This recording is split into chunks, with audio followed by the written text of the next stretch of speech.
Associate sponsor Rummy Culture, Champions का culture. Education partner BK Senior Secondary Public School. Here, every student matters, every moment counts. Saraswati Vidya Vihar Senior Secondary School, Asalwas, Dubia, Bhiwani. The most premier CBSE school in Bhiwani. Z Litra Valley School. Vash Model Senior Secondary School, Bhiwani. Food partner Lakshmi Bikaner Mishthan Bhandar. विश्वास 32 वर्षों का. The OG burger, join the burger revolution. Partner Vardhman jewellers Bhiwani. वरदान विश्वास का. Venue partner आदर्श महिला महाविद्यालय भिवानी. चर्चा करेंगे, किसानों के बारे में चर्चा करेंगे, लोहारू विधानसभा के बारे में चर्चा करेंगे कि क्या कुछ खास जो है राजनीति की दिशा से किया जा रहा है इन क्षेत्रों में और क्या कुछ संभावनाएं, क्या प्लानिंग्स हैं. इन तमाम मुद्दों को लेकर कृषि मंत्री आज हमारे मंच में जवाब देंगे. Over to you Atul ji. शुक्रिया सोनल. तो जैसा कि मेरे सहयोगी सोनल ने बताया कि कृषि मंत्री हमारे साथ मंच पर मौजूद हैं और लगभग महीने भर में यही दूसरी मुलाकात हो रही है. दलाल साहब जी, अब सवाल तो कृषि मंत्री आप हैं तो कृषि से ही शुरुआत करूंगा. चूंकि तारीख 18 आ गई है नज़दीक और जो आपदा भी पिछले दिनों आई उसमें आप लोगों ने तारीख दे रखी है कि तब तक आप पोर्टल पर, क्षतिपूर्ति पोर्टल पर अपना एप्लीकेशन डाल दीजिए क्या आपका नुकसान हुआ है. कितना अभी तक मोटा मोटा एक आंकड़ा आ गया? क्योंकि दो तरह की चीज़ें, एक है कि आपको आवेदन करना है, अपनी जानकारी देनी है, और दूसरा कि बहुत सारे लोग कह रहे हैं कि हमारे पास जानकारी ही नहीं है या हम कैसे जानकारी दें.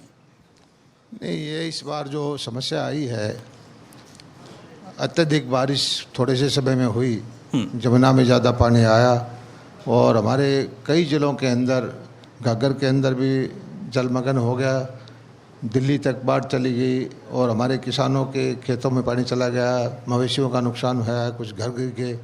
तो जहाँ जहाँ पानी गया था वहाँ उन जिलों के हमने पोर्टल खोल दिए और उससे सारे आंकड़े आने शुरू हो गए हैं.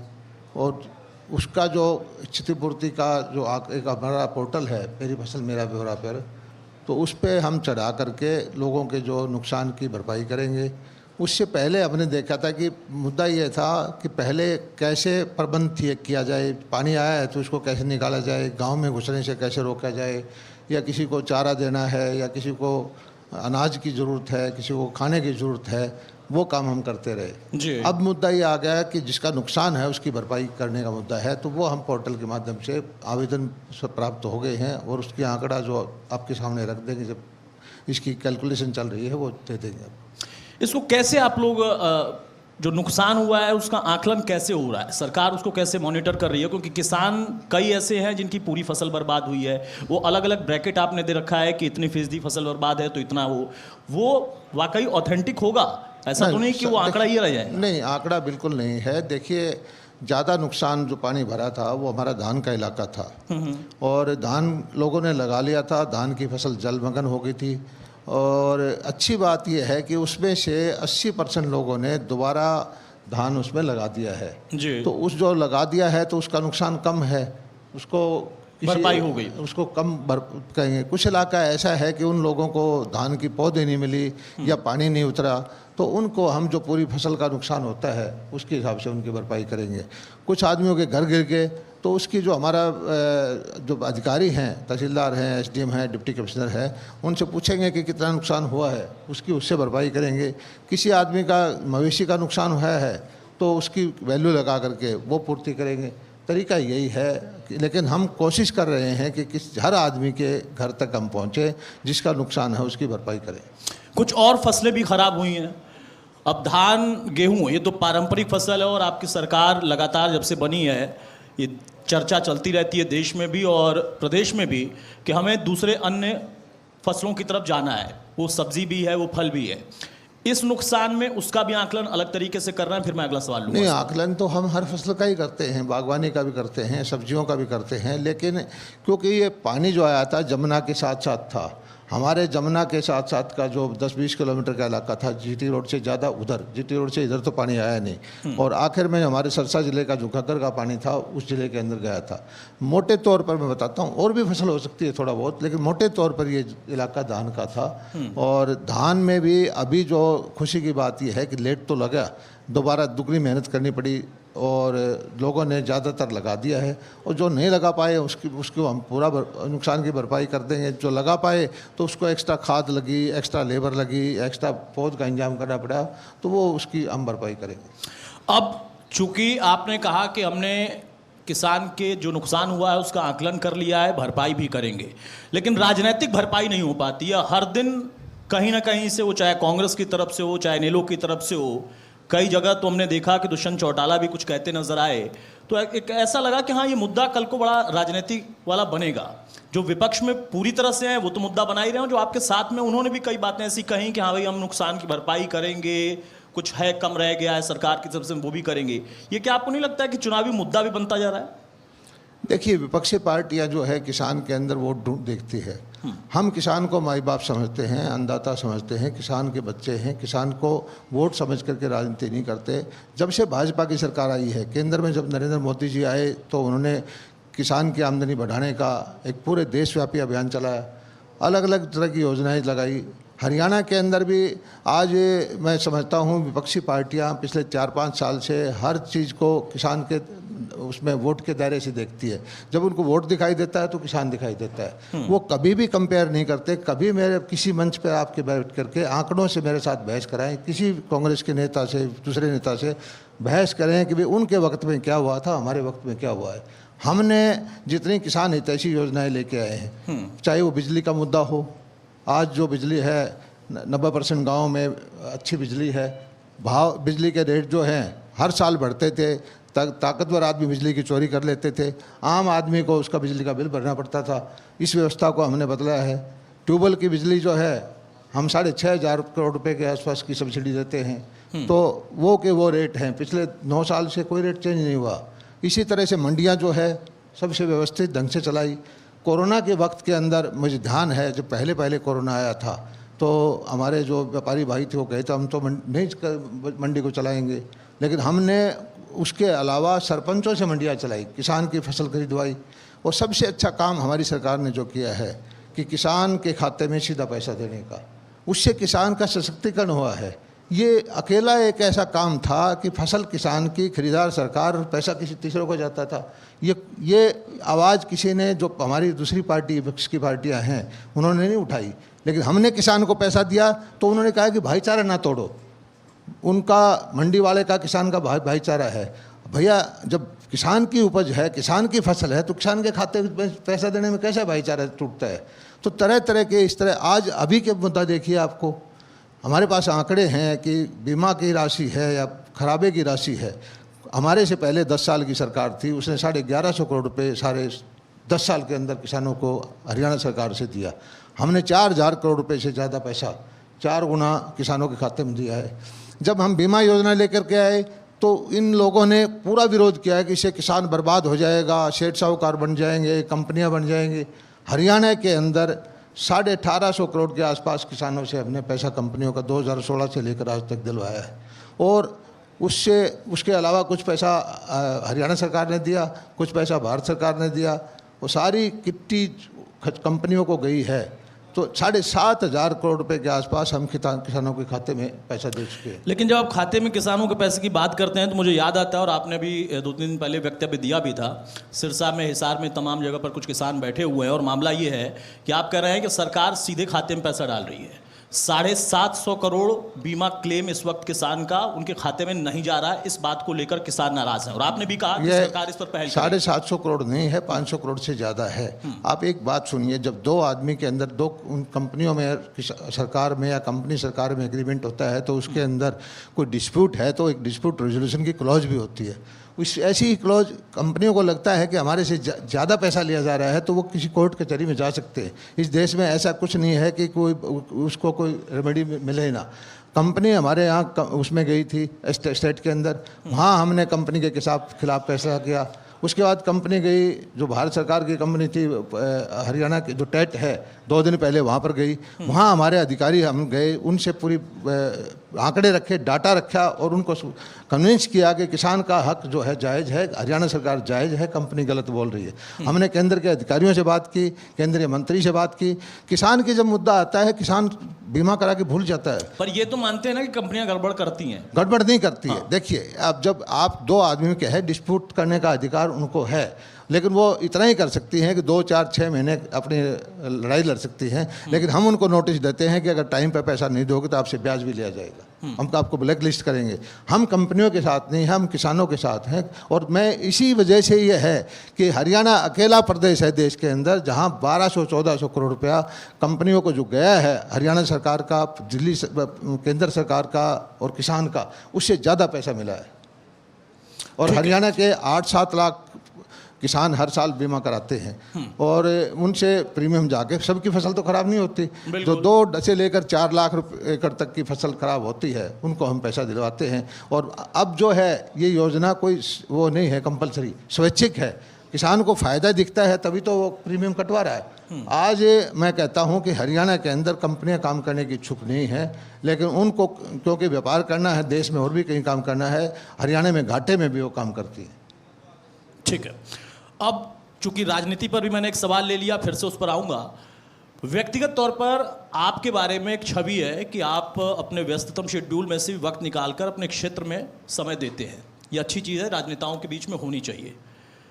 लेकिन जिस क्षेत्र को आप प्रतिनिधित्व करते हैं, लोहारू की अगर हम बात करें, खुद आपके क्या लगता है कि आपने पूरे हरियाणा के लिए मंत्री के तौर पर ये योगदान दिया और अपने क्षेत्र के लिए विशेष तौर पर चूंकि आपकी जिम्मेदारी वो बनती है, तो वहाँ के लिए भी आपने कुछ ऐसे काम किए जो कि आपको लगता था कि हाँ उसके पहले भी हो सकते थे, लेकिन जब आपको जिम्मा मिला तो आप कर पाए? देखिए, मैं कृषि मंत्री पूरे प्रदेश का हूं और योजनाएं जो लेके आता हूं पूरे प्रदेश के लिए लेके आता हूं, पूरे प्रदेश के किसानों का हित देखता हूं। अभी भी मैं पिछले दिनों में पलवल में गया हूं, होटल में गया हूं, आज भी आपके आने से पहले जोलाना के अंदर गया हूं और नई नई योजनाएं लेके आया हूं मैं कि पानी का, बाढ़ का पानी है जो जल भराव का है उसके लिए योजना लेके आया, सेम की योजनाएँ लेके आया और सब जगह मंडियाँ चलानी है। हमने सबसे बड़ी जो हॉर्टिकल्चर की मार्केट है गन्नौर के अंदर हम बना रहे हैं, जो हिंदुस्तान की नहीं दुनिया की सबसे बड़ी मंडियों में से एक है। 10,000 करोड़ की लागत लगेगी 550 एकड़ के अंदर और उसमें 10-12 हज़ार 30-35 हज़ार करोड़ रुपए का कारोबार होगा, हज़ारों लोगों को रोजगार मिलेगा। तो इस पूरे प्रदेश के लिए काम करता हूं। लेकिन जब विधायक की बात आती है तो स्पेशल प्रिविलेज लोहारू की है, क्योंकि लोहारू का एक विधायक के तौर पर मुझे काम करना है, मंत्री के तौर पर मुझे प्रदेश में काम करना है।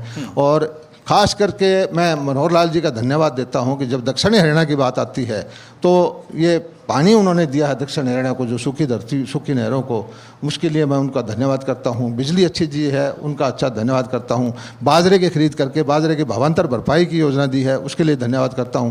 नरेंद्र मोदी जी के भी का मैं धन्यवाद करता हूं कि उन्होंने सारी दुनिया के अंदर जो इंटरनेशनल ईयर ऑफ मिलेट्स बनाया है, उससे हमारा बाजरा जो ये 10 साल पहले बाजरा 800-900 हज़ार रुपये बिकता था, आज हमारी MSP 2,500 रुपये है। आज बाजरे के बिस्कुट, बाजरे के केक, बाजरे के प्रोडक्ट बना करके जो विदेशी मेहमान आते हैं हम उनको खिलाते हैं।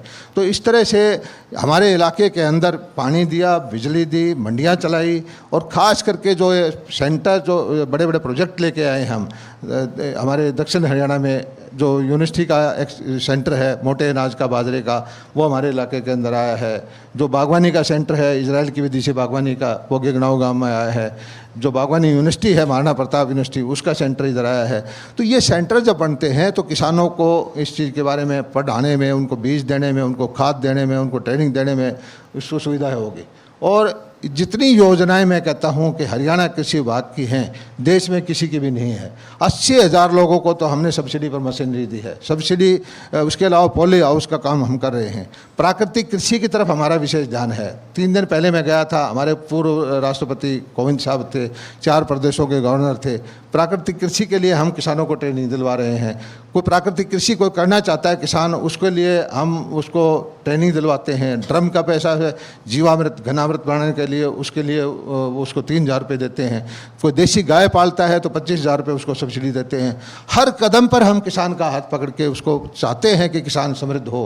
किसान के अंदर, किसान के जो बच्चे हैं उनको रोजगार के लिए भेड़ बकरी, गाय भैंस, डेयरी बनाना, मछली का पालन करना, तरह तरह की काम हम करवा रहे हैं। आपको जानकारी नहीं होगी, हरियाणा लैंडलॉक्ड स्टेट है, हमारे यहाँ पानी नहीं है। 2,000 करोड़ रुपए की मछली का उत्पादन हम करते हैं।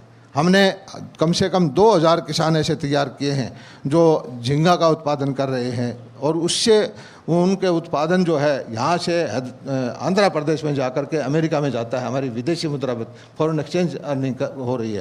तो धीरे धीरे करके हमारे जो किसानों के बच्चे हैं वो भी आगे बढ़ रहे हैं, प्रोसेसिंग का काम कर रहे हैं। अब मैं गया था, जापान गया था, तो हमारे 2 किसान भाइयों को मैं जापान के अंदर लेके गया कि जापान के अंदर क्या क्या टेक्नोलॉजी है, क्या क्या चीज़ है।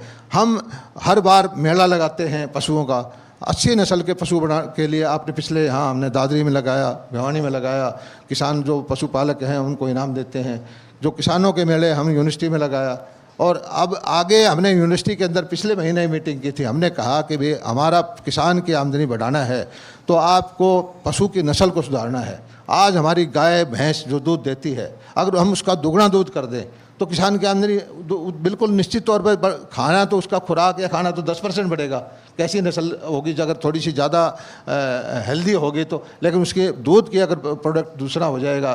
तो मैंने एक स्पेशल मिशन मोड बनाया है कि आप ईटीटी के माध्यम से, नई टेक्नोलॉजी आई है जिसमें अच्छी नस्ल की सांड, अच्छी नस्ल की माँ, उनका बच्चा जो है वो एम्ब्रियो जो है किसी दूसरी उसके अंदर ट्रांसप्लांट करके, तो हर दिशा में हम काम कर रहे हैं। और मुझे भरोसा है कि आने वाले वक्त में हमारे किसानों की आर्थिक दशा सुधरेगी, किसान समृद्ध होगा, और किसान की समृद्धि के रास्ते से ही हरियाणा की समृद्धि हो। जो हाँ, अच्छी बात है, शानदार तालियां। मिनी काशी के तौर पर इसकी पहचान है, और प्रधानमंत्री काशी से सांसद चुने गए हैं। मैं खुद काशी से ही आता हूँ। आप जापान अभी गए थे, बताया गया कि वाराणसी यानी काशी को क्योटो बना देंगे। क्योटो जापान में है, हालांकि बन तो नहीं पाया है क्योटो, लेकिन बहुत बड़ा बदलाव हुआ है। मैं चूंकि वहाँ से हूँ इसलिए मुझे पता है कि हाँ, काफ़ी बदलाव हुआ। और वाराणसी जैसे शहर में, प्राचीनतम शहर में तोड़फोड़ करना बड़ा आसान नहीं था, स्ट्रक्चर को छूना इतना आसान नहीं था, लेकिन प्लानिंग के साथ वो किया गया। इस क्षेत्र को आप लोग क्यों नहीं उस स्तर पर डेवलप कर पाए? जब आप जापान भी जाते हैं, टेक्नोलॉजी की बात भी करते हैं, आप कहते हैं कि अच्छी नस्ल के हम जो पशु हैं उनके बारे में भी विचार कर रहे हैं, इस पूरे क्षेत्र के बारे में क्यों नहीं विचार हो पाया कि वैसा डेवलपमेंट क्यों नहीं हो पा रहा है? यहाँ पे कोई चुनौती है, कोई दिक्कत है? देखिए, किसी भी राष्ट्र की, किसी भी प्रदेश की, किसी की भी उन्नति के लिए क्या होना चाहिए, मैं समझता हूँ कि हमारी जो जनमानस है उसके अंदर शिक्षा, उसके अंदर चरित्र। जापान की तरक्की, जापान की उन्नति में खास अगर मैं देखता हूं तो उनके लोगों का कैरेक्टर है। बिल्कुल। अब हम सरकारें अगर किसी चीज़ को बना देती है तो उससे वो मेंटेन नहीं होती। हम जब से आपने देखा होगा कि हमारे से पहले वाली सरकार थी, परिवारवादी सरकारें होती थी, व्यक्तिवादी सरकारें होती थी, देश के बारे में नहीं सोचते थे। जब से हमारे प्रधानमंत्री नरेंद्र मोदी जी आए हैं, सारे भारतवासियों के अंदर एक अलग से ही उनके चेहरे पर खुशी है, अलग से ही देशभक्ति की भावना है। आज मोदी जी जब विदेश में जाते हैं, करोड़ों करोड़ों भारतवासियों का चेहरा जो खिल जाता है। जिस तरह से दुनिया के राष्ट्राध्यक्ष किस तरह से हमारे प्रधानमंत्री का स्वागत करते हैं, तो ये मैं समझता हूँ कि अगर हमारे आम जनमानस का जो थोड़ा थोड़ा जो है स्वभाव बदलेगा, और ये जो समझने भी लग गए हैं कि पहले वाली सरकारें जो परिवारवादी सरकारें थी, क्या होता था पहले वाली सरकारों के अंदर, हमेशा 2014 से पहले कि कश्मीर में बम ब्लास्ट, वहाँ पूना में बम ब्लास्ट, वहाँ इतने मर गए, या ये आती थी खबरें कि इतना खेल घोटाला हो गया, ये घोटाला ये हो गया, ये घोटाला हो गया। आज जितने 9-10 साल से जब से मोदी जी आए हैं, कहीं पर भी जो है पूरी व्यवस्था को बदल दिया है। शिक्षा व्यवस्था भारत के लेके आए हैं, इंफ्रास्ट्रक्चर की ज़बरदस्त काम चल रहे हैं, हाईवेज जो है, वंदे भारत ट्रेन है, मेट्रो का काम चल रहा है, एयरपोर्ट बन रहे हैं। तो मैं समझता हूँ कि ये सारी चीज़ चल के, और हमारी आने वाली युवा पीढ़ी आजकल नेट से जुड़ी हुई है, सारी दुनिया को समझती है। हमें पूरा भरोसा है कि दुनिया में भारत का नाम ऊपर होगा। हम क्योटो से भी ज़्यादा हमारी काशी होगी, और काशी के मुकाबले के अंदर हमारी छोटी काशी होगी। सारा देश बदलेगा और भारत का नाम दुनिया के अंदर आगे होगा। अब जो आप कहते हैं कि सारा देश बदलेगा, तो विपक्ष कहता है कि हाँ बिल्कुल सही कह रहे हैं, आपको बदलने ही वाले हैं। ऐसा नहीं, विपक्ष और किसानों के नाम पर खासतौर पे विपक्ष कहता भी है। कोशिश कर रहा है। विपक्ष मोदी जी को बदलने की कोशिश कर रहा है। मोदी जी और भारतीय जनता पार्टी देश के लोगों को, जीवन दशा को बदलने की कोशिश कर रही है। और यही बात उन्हें स्वीकार नहीं है। नहीं, उनको स्वीकार अब एक ना हो, नया movement वो इंडिया बन उनको गया। स्वीकार होने से कोई फर्क नहीं पड़ता। आपने देखा होगा विपक्ष की कोशिश करते करते 2 लोकसभा के चुनाव चले गए, हरियाणा में 2 बार विधानसभा के चुनाव हो गए। ये हर बार जो है नई ब्रांडिंग करके आ जाते हैं। विपक्ष का एक बड़ा नेता है, उसको हर बार नई तरह से लॉन्चिंग करते हैं। लेकिन देश के लोग बहुत समझदार हैं, देश के लोग समझते हैं कि ये आज का वक्त है, जो हमारा मोदी जी का काल है, इसका कोई मुकाबला हो नहीं सकता। और जिस तरह से आज काम हो रहे हैं, देश की तरक्की हो रही है, नौजवानों के अंदर उत्साह आ गया है, आत्मसम्मान की भावना आ गई है। आज हमारे सामने जब हम देखते हैं भारतवासी कि मोदी जी बाहर जाते हैं, दूसरे देश का राष्ट्राध्यक्ष किसी मोदी जी के पाँव के हाथ लगाता है, जीवन काल में किसी ने ऐसा काम नहीं देखा होगा। आपने कोरोना के संकट के टाइम में देखा होगा, दुनिया के प्रबंधन फेल हो गए। जिस तरह से हमारे सरकार ने कोरोना वैक्सीन, लोगों को खाना पीना, लोगों को सब प्रबंधन किया, सारी दुनिया चमत्कृत होती है। जिस तरह से यूक्रेन की लड़ाई के अंदर कि लड़ाइयाँ बंद करके के भारतवासियों को तिरंगे झंडे के पीछे निकाला, ये भारत की ताकत को दिखाता है। आज भारत हर कौन, चाहे आर्थिक रूप से देखें, सामाजिक रूप से देखें और चाहे राजनीतिक रूप से देखें, इतना भारत सक्षम कभी नहीं हुआ। भारत की बात आप देखते हैं, आज से 10-12 साल पहले मैं कश्मीर के अंदर देखता था कि किस तरह से सैनिकों के ऊपर वर्दी में होते हुए पत्थर मारते थे, और ये लोग, विपक्षी लोग कहते थे कि 370 धारा टूट जाएगी तो दुनिया हमारा बहिष्कार कर देगी। आज कहाँ है दुनिया? क्योंकि भारतवासी जो है मोदी जी के साथ हैं, इसलिए दुनिया के किसी नेता की, दुनिया की किसी हिम्मत नहीं है कि भारत के खिलाफ बोल के दिखा दे। आज पाकिस्तान के बारे में भारत की तुलना नहीं होती, हमेशा पहले पाकिस्तान और भारत की तुलना होती थी। आज भारत के अंदर 80 करोड़ लोगों को फ्री खाना दिया जाता है, पाकिस्तान में 300 रुपये किलो के अंदर आटा नहीं मिलता। अब क्या वहाँ तो ये फर्क दिखाई दुनिया, भारतवासियों को, भारत के नौजवानों को साफ दिखाई देता है।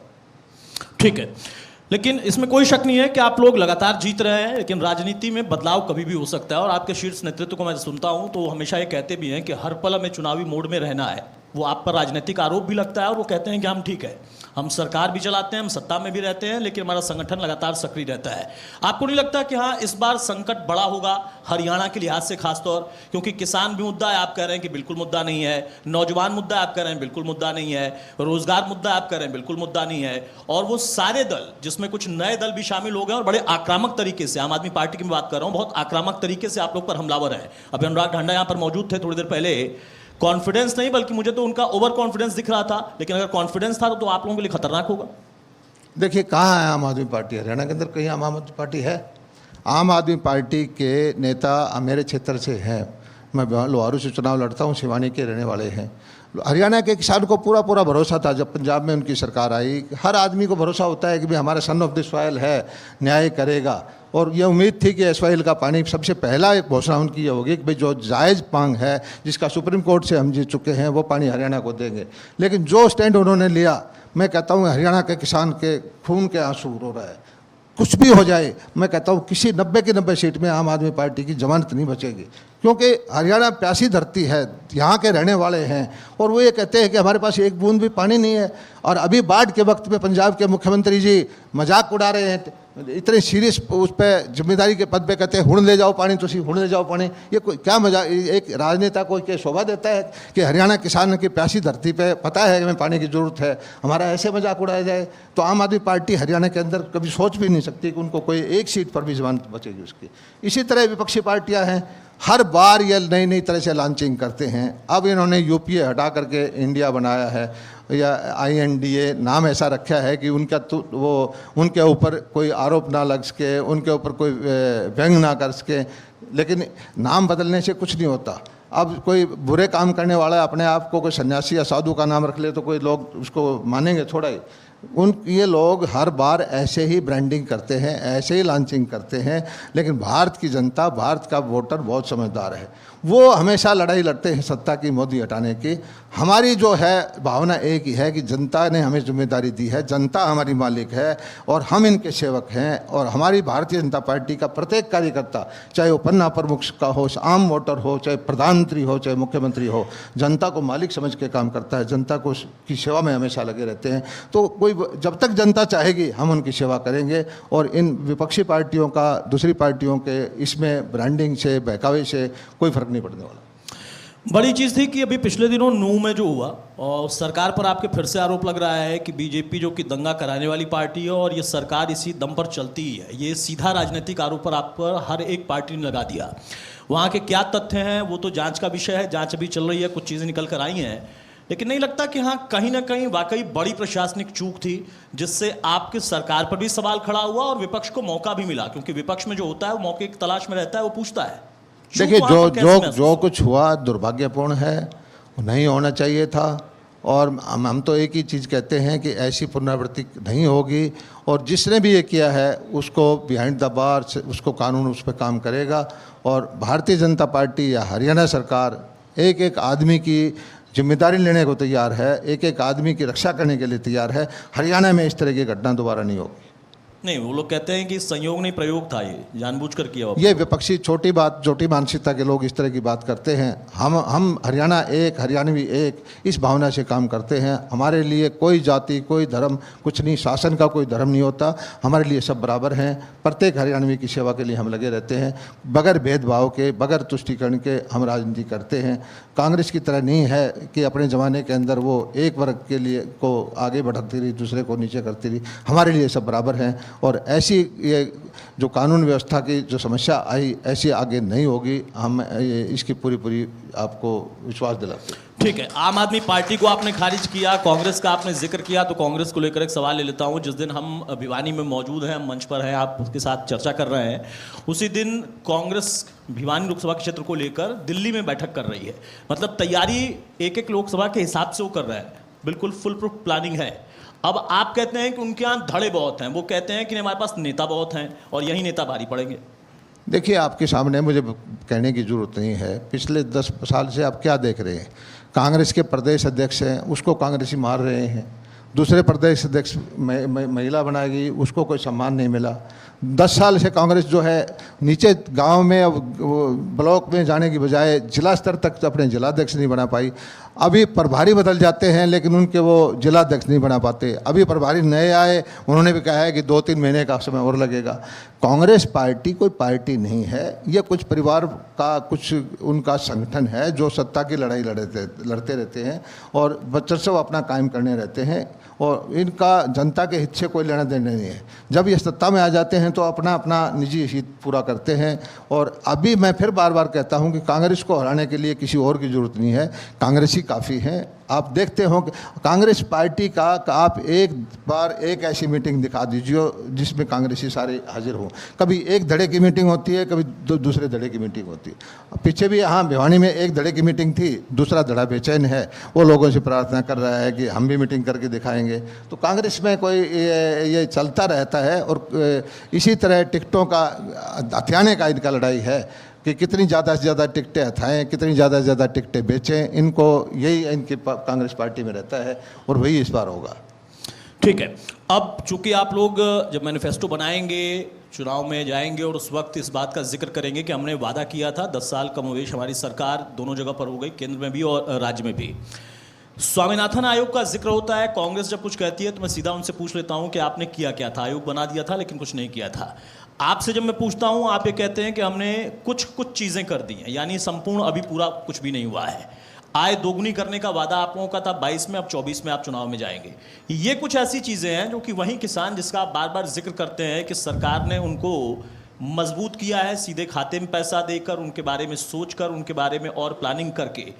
क्या इस पर वो आपसे नहीं उम्मीद करेगा कि हाँ, इस पर आप स्पष्ट अब कोई एक बात रख दें कि हाँ, इस साल में या 2 साल में ये होकर रहेगा, और कैसे होगा उसका ये प्लान है? देखिए, ये मैं मानता हूँ कि किसान की हालत पिछले 60-70 साल से बहुत अच्छी नहीं है। किसान के पास कोई और काम नहीं है, वो बेचारा सम्मान के लिए खेती करता है, लाभकारी उसको ये व्यवसाय नहीं है। सर्दी के अंदर जो खेत में घुसना हो, 0 डिग्री टेम्परेचर में, 48 डिग्री टेम्परेचर में खेत में काम करना हो, और कोई आदमी काम नहीं करता, सिर्फ किसान ही करता है। और इसको स्वामीनाथन जी ने खुद बहुत सारी जो रिकमेंडेशन दी, एक जो थी ज़मीन की कीमत लगाने के बजाय, उसका ब्याज के बजाय, बाकी हमने सारी मान भी ली।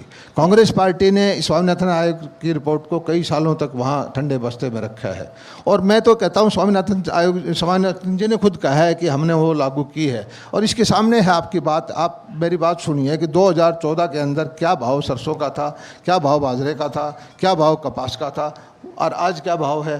दुगना क्यों हो, दुगने के 2.5 गुना भी है, कोई 3 गुना भी है, कोई 4 गुना भी है। और मैं उस टाइम से लेकर आज तक हमने कोई बिजली के रेट नहीं बढ़ाए, हमने खाद के रेट नहीं बढ़ाए। एक डीजल पेट्रोल जो सारे अंतर्राष्ट्रीय स्तर पर भाव बढ़ते हैं, किसान की हर चीज़ में हमने सहायता करने की दी है। सबसे ज़्यादा मंडियाँ चलाते हैं हम, सबसे ज़्यादा फसलें हरियाणा में खरीदते हैं और किसान को सीधा पैसा देते हैं। और ख़ास करके नहरों का बजट जितना बढ़ाया है, नहरी पानी हमने दिया है, माइक्रो इरिगेशन की योजना लेके आए। आप जाके देखिए इधर इलाके में दक्षिण हरियाणा के अंदर किसान के खेतों के अंदर जो टैंक बनाए हैं, 3-3 लाख रुपए की सब्सिडी हमने दी है। माइक्रो इरिगेशन की योजना लेके आए हैं, हम उसमें 85% सब्सिडी दे रहे हैं। पॉली हाउस और नेट हाउस बन रहे हैं। और सभी नहीं है, लेकिन कुछ किसान ऐसे हैं जो फिशरी के अंदर 20-20, 30-30 लाख रुपए 3 एकड़ के अंदर उन्होंने कमाई की है।